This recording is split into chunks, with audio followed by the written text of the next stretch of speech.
Welcome to the Rapid Wrestling Recap. I'm Kyle Klingman of the National Wrestling Hall of Fame Dan Gable Museum, along with Andy Hamilton of Trackwrestling.com. Once again, we're here at the National Wrestling Hall of Fame Dan Gable Museum inside the Dan Gable Teaching Center. Fun to be here on a wrestling mat because there was a lot of great wrestling action in Corvallis, Oregon at the Pac-12 Wrestling Championships. Only 5 teams in the Pac-12, led by Arizona State with 6 individual champions. You had a chance to be there. Is Arizona State in that position where they could get one of the top 4 spots at the NCAA Championships? They're going to have to wrestle really well. They're going to need guys like Anthony Valencia, Tanner Hall, Ryan Milhoff to step up and be high up on a podium, along with Zahid Valencia, who's in contention to, top-ranked guy, 174 pounds, undefeated, only 1 career loss. Didn't mention Jason Surtsis in there either. He's another guy, but 5 guys right there. With a lot of upside. Some other guys certainly capable of making a run as well. But they're going to have to really wrestle well to be in trophy contention, but they do have some guys with some upside who could finish high up on that podium and put them in the race. I think what we've seen throughout the season is Penn State and Ohio State on their own plane, out by themselves, and then a lot of turnover between 3 through 10, 3 through 11, 3 through 12. Those teams have been juggled up quite a bit throughout the season, and right now what we're seeing is Iowa 3, Michigan, Missouri, North Carolina State, Lehigh, Oklahoma State, all bunched together. But yeah, it's going to be fascinating to watch who brings home trophies from Cleveland. Really an interesting story. You mentioned Jason Surtsis, won it as a true freshman in 2014 for Northwestern. Here he is as a 5th-year senior with Arizona State. 6th-year senior. Is it 6 years? Yeah. Okay, so 6 years ago, he was an NCAA champion. Now he's in his final run. Where's he going to shake out in this? Just a really interesting story on how he ended up at Arizona State. I don't know that we've ever really seen a guy have a college career like this before. He wins it as a freshman. He's 3rd as a sophomore. He goes 2-2 at the NCAA Championships as a junior. All sorts of off-mat obstacles he's had to overcome. He loses his sister. He loses one of his best friends. Coach leaves in the middle of his career in Northwestern. Academically ineligible. Looks like his career's over. Reapplies to get a 6th year after he transfers to Arizona State. Looked like maybe a long shot for getting that extra year. Gets the year, and then he doesn't even make the lineup at the beginning of the season. I mean, he was at 157, had to get his weight down to 149. They had Josh Maruka, a guy that has been in the top 12, top 15 of the rankings all season when he was the starter. And Surtsis lost the first of a best-of-3 wrestle-off against Maruka, then comes back and wins a couple tight ones to win the job, and now getting another chance to go to the NCAA Championships. He's super hard to score on, and if he can open up and score some takedowns, I think he's got a shot to finish pretty high up on that podium once again. Some really fascinating interviews you had on Trackwrestling.com, not only with athletes and coaches, but administration. Do you feel like the Pac-12 is going to get supported, and that's a wrestling conference that's going to grow at some level? Pac-12 is in a really interesting spot right now. They've used up 1 year of their 2-year exemption. When you drop below 6 teams for a qualifier, you get 2 years. Then they've got to get back up to 6. What are they going to do at this point? I think you look at schools within that conference, non-wrestling schools in that conference, I think, are a little reluctant to add more than one affiliate school. And so you're looking to add 1 at least to get them back to 6. But the problem is, if I'm an affiliate school, and I look at the Pac-12 and there's 5 schools right there, or am I going to want to go maybe with the Big 12 that there's strength in numbers with 12? So they could go that route. They've talked about wanting to possibly join forces with the Big 12 and create like a super qualifier. But the one thing the Pac-12 wants to do is maintain that Pac-12 brand in the event that, someday down the road, maybe Oregon wants to bring its wrestling program back, maybe USC or UCLA want to have wrestling. They want to have that Pac-12 brand, so there's a conference for a natural fit for those schools to join?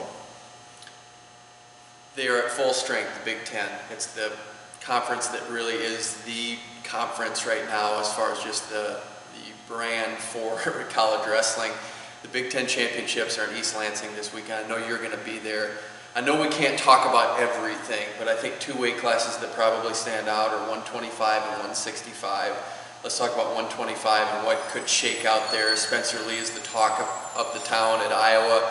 You have NCAA champions in the mix with Nathan Tomasello, Nick Sirianno. What's his status right now with injuries? Let's just break that down, what that might look like with a lot of great talent at 125. How crazy is this that Nathan Tomasello is a three-time Big Ten champ. He's lost 3 matches in the last 3 seasons, and he's the 3 seed. It's crazy. You know, Kyle Snyder's the best guy on the planet, pound for pound #1 guy on the planet, and he's the 2 seed in the Big Ten. So, you know, those things are kind of wild to me, but you certainly understand why it is the way it is. You know, Nick Sirianno goes in as the #1 pre-seed, hasn't wrestled here in a while, so there's some question about his health and his readiness for this tournament. Spencer Lee going into his first postseason, a guy that comes in on a roll, but also we've seen him perform and be lights out on, you know, the dual meets, you know, where he's wrestling and making that weight for the first day. And then the second day weigh-in, like that was where he lost against Ronnie Bresser at the Midlands Championship. So that's a question that he has to answer as well. I think that he's got to prove himself to some people. And then Tomasello, you know, you got Ethan Lezak, Sebastian Rivera. I mean, it's a loaded weight class, and I think you talk about 165, and it's even deeper. Yeah, it's unreal. Yeah, like 8, 9 seeds are guys who've been ranked in the top 10 this season. Logan Massa as the 7th seed. Doesn't make sense. Yeah, yep, it's pretty incredible. Well, it's going to be incredible there. Big 12 conference, this is going to be interesting too, because this is where the expansion came into place. This is our first time to see with the expanded Big 12 what that's going to look like. Oklahoma State clear favorite right now, but there's going to be some teams like Northern Iowa, like West Virginia has a couple guys, Oklahoma's always in the mix, North Dakota State, South Dakota State, you could go on and on, that are going to play a factor in that. I think this is an exciting year for the Big 12 conference. I think so too. I think it's feels like it's the start of something, right? Yeah, it does. You know, Northern Iowa is at a pretty good season. That Northern Iowa brings something extra to that conference. Fresno State, what they've done in year 1 is pretty impressive. And you look at all the talent out there in the Fresno area, the Clovis programs, Tirapelli's, and the amount of talent that come through their high school programs out there. You got to, if you're buying a stock in college wrestling, I think Fresno State's a buy. I think Iowa State is probably a buy as well. You think Oklahoma's going to be on the rise, on the comeback with Lou Roselli and the recruiting class that they brought in a year ago and his first season in Norman. I think there are a lot of programs that are on the rise there. We saw Oklahoma State really annihilate the field a year ago, but I don't think that's going to be the case again this year. And certainly, one program we didn't mention was South Dakota State. Yep. And what Chris Bono and John Reeder and company have done up there is certainly impressive as well. And you look individually, some of those weight classes too. 33, Seth Gross, 141, Dean Heil, 2-time national champ.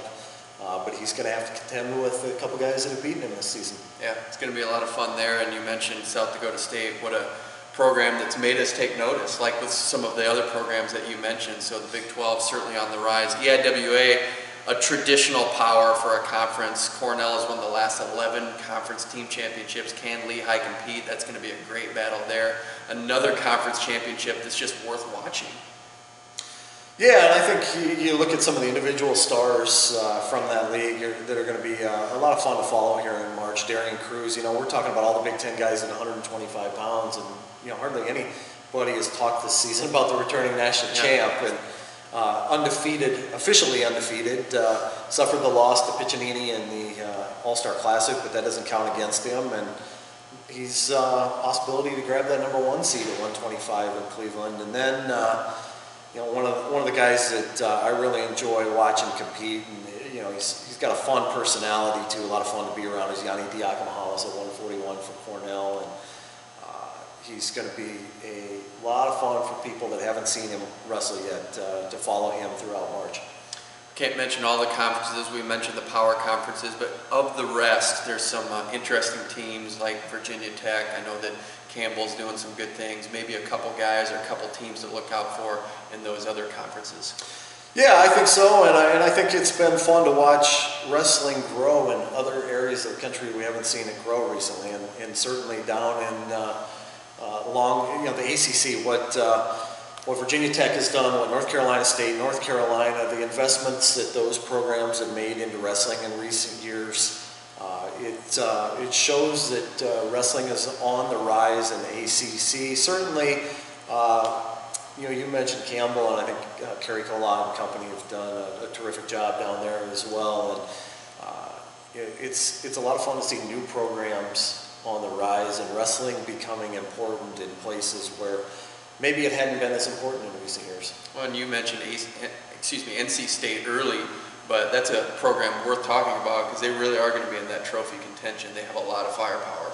Yeah, absolutely. And you look at how they've recruited recently, and you understand how they've done it. I mean, they've brought in a ton of recruits and high-profile recruits, and then they've also been able to find the guys that maybe are a little bit off the radar a little bit. I hadn't heard much about Kevin Jack until he really made his run in the NCAA Championships his freshman year, knocked off Josh Jeva, I think, in the first round. Jeva, I think, was a 5 seed and pulled off the upset there. And then he has had an incredible season throughout. Pete Renda, a guy that's really tough on top. Hayden Heidley at 157 goes into the postseason as an undefeated freshman.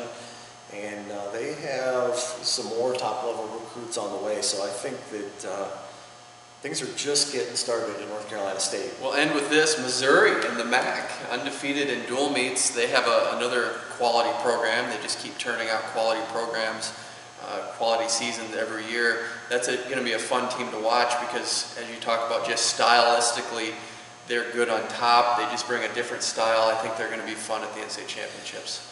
Yeah, you know, they for so long we've seen Missouri just post dual season after dual season after dual season where they've been really, really tough throughout and consistent. And the challenge for Mizzou now is to make that next step to get themselves into team title contention. Do they have enough firepower to do it this year? I don't know, because we're looking at two of the all-time best teams right now, setting the bar really high. I mean, Ohio State and Penn State on paper, what they look like. I mean, I think the team out of those two that does not win it this year could go down as the best runner-up team maybe in history. But certainly there's a lot of wrestling to happen, and a lot of things can happen between now and Cleveland. But to me, Mizzou is right there in that group of that 3 to 12 group, and they've got as good a chance as anybody, I think, to crack that number 3 spot. Can they make that jump to the upper echelon? Can they put together an entire tournament like they did on Friday a year ago at the national tournament? They had a heck of a Friday. Didn't quite end it maybe the way that they wanted, but it's shaping up to be a lot of fun for March. The race for third is just as fascinating as the race for first. Who knows, too? I mean, we've seen a lot of wild stuff happen this year, right? Yeah, I mean, stuff that we didn't anticipate would happen. I mean, we saw Colin Moore go down twice in 3 weeks, and he looked like maybe the clear-cut favorite at 197. 197's wide open. We saw Kyle Snyder take his first loss in 3 seasons. Jason Nolf injured. Yeah. So it's what can happen. Absolutely. It's going to be fun.